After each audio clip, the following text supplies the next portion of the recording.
উত্তর দিনাজপুর জেলার ইসলামপুরের পাঞ্জিপাড়া রেলওয়ে স্টেশনে আজ থেকে new Jalpaiguri Malda town intercity এক্সপ্রেসের স্টপেজ চালু হলো। দীর্ঘদিনের দাবি পূরণ হওয়ায় এলাকাবাসীর মধ্যে ব্যাপক উৎসাহ উদ্দীপনা লক্ষ্য করা যায়। স্টপেজ শুরুর প্রথম দিন স্টেশনে উপস্থিত ছিলেন রায়গঞ্জ লোকসভা কেন্দ্রের সাংসদ কার্তিক চন্দ্র পাল, বিজেপি নেতা গোলাম সরোবর সহ দলের অন্যান্য নেতা কর্মী ও সাধারণ মানুষ। ট্রেনটি স্টেশনে পৌঁছানোর সঙ্গে সঙ্গে চালককে পুষ্পস্তবক দিয়ে অভ্যর্থনা জানানো হয় এবং শুভেচ্ছা বিনিময় করা হয়।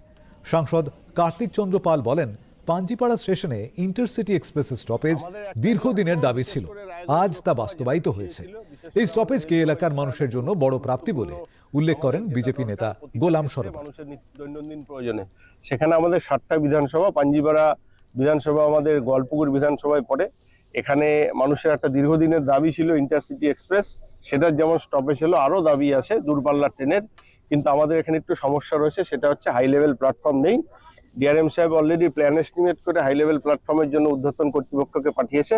হাই লেভেল প্ল্যাটফর্ম হয়ে গেলে এখান থেকেও মানুষ কলকাতা বা দূরপাল্লায় যাবে, এটা আমাদের লক্ষ্য। কারণ আমরা চাই আমাদের ইন্ডিয়ান রেলে যেভাবে এগিয়ে যাচ্ছে, আমাদের সাধারণ মানুষ তার সুবিধা পাক। বিশেষ করে যারা শিক্ষার্থী রয়েছেন, শিক্ষার্থী, সাধারণ মানুষ, যুব সমাজ এবং যারা ভিন্ন জায়গায় কাজে যায় বা বাইরে চিকিৎসার জন্য যায়, ব্যবসায়ীরা যায়, সবাই যেন এই সুবিধা পায়। পাঞ্চিপাড়াতে একটা 2টা ট্রেনের স্টপেজ, তারপরে এখানে আধুনিক যে রেলওয়ে স্টেশনটা করার জন্য যেটা রেলওয়ে ডিপার্টমেন্টের একটা অ্যানাউন্সমেন্ট করলো, তার জন্য আমরা উন্নয়নের দিকে আগে বাড়ছি। আর আমরা কথা করি না, আমরা কাজ করি। সেই কাজটাই প্রমাণ আছে কি আমাদের এমপি গোয়ালপুকুরের জন্য আজকে এই চিজটা করে প্রমাণ করে দিল যে এখন 1 বছরের এমপি, আমাদের 1 বছর হলো, তার অনেকগুলো উন্নয়নের কাজ পালাম আমরা। ইসলামপুরে 5টা ট্রেনের স্টপেজ, পাঞ্জিপাড়াতে 2টা ট্রেন, কানকিতে 2টা নতুন প্ল্যাটফর্ম বনছে।